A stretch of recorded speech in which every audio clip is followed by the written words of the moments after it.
Okay, let's look at a couple of questions to do with the photoelectric effect from past IB papers.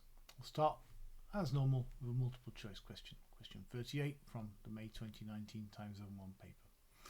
Metallic surface is irradiated with infrared radiation, and photoelectrons are emitted from the surface.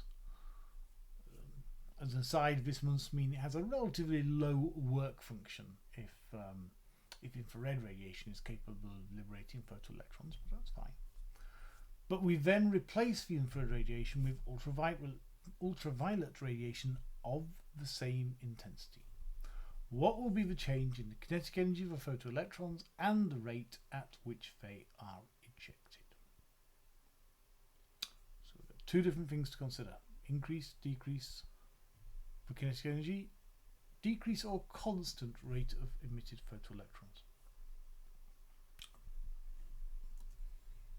Standard equation: Emax equals HF minus phi. Emax is the kinetic energy, HF is the energy of the incoming photons, and phi is the work function. What doesn't change? The work function doesn't change, okay, because it's the same metal. However, we've changed the frequency. We've gone from infrared to ultraviolet. That's an increase in frequency, so Emax will also increase. Emax is the kinetic energy. The kinetic energy will increase. The correct answer is A or C. But what about the rate of the ejected photoelectrons? Now, it's slightly trickier because it says they're the same intensity, and your initial thought might be, same intensity, therefore the rate will not change. However, with ultraviolet radiation, the photons have more energy, HF, and yet the intensity is the same. If the intensity is the same, what that actually means, the intensity, what is the intensity? The intensity is the energy per unit time, per surface area, etc. So you've got the same amount of total energy being emitted in a given time, but each photon takes up more energy. So if you have the same amount of energy, the same number of joules, so to speak, of infrared and ultraviolet, then there will be less photons of ultraviolet because each photon carries more energy. So if there's less photons of ultraviolet and each photon of ultraviolet interacts with only one electron, then there must be less photoelectrons. So the rate of ejected photoelectrons will decrease.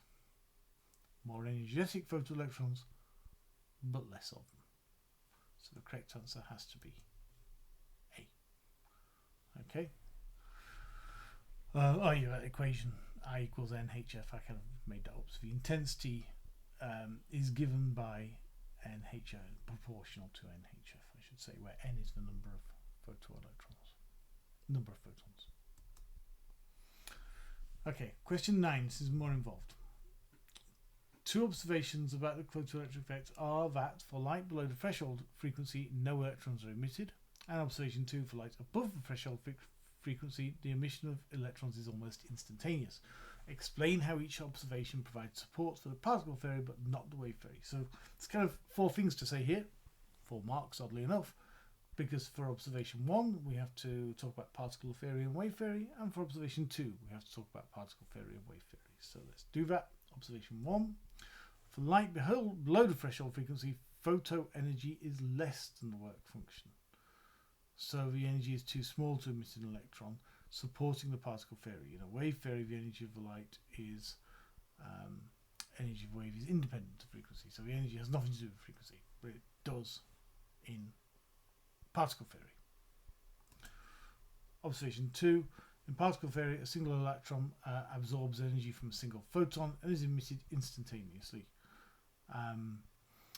In wave theory, it would take time for the energy to build up for the photoelectron to be emitted. Okay, so the only way wave theory could explain is that energy builds up over time and it then emits. Because with a wave, you're going to be spreading that energy out over a large number of photons, so it's going to take time.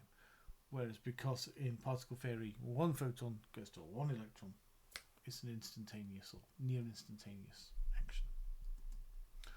Okay, lots of words, calculations. Determine the value for Planck's constant. Well, famously, Planck's constant can be determined. This is Millikan's experiment basically given here.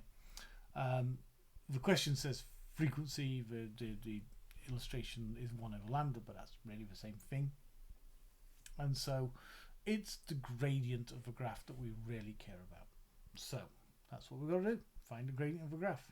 So we identify 2 points that lie on intersections of those dotted lines from the axes, because that makes our life easier.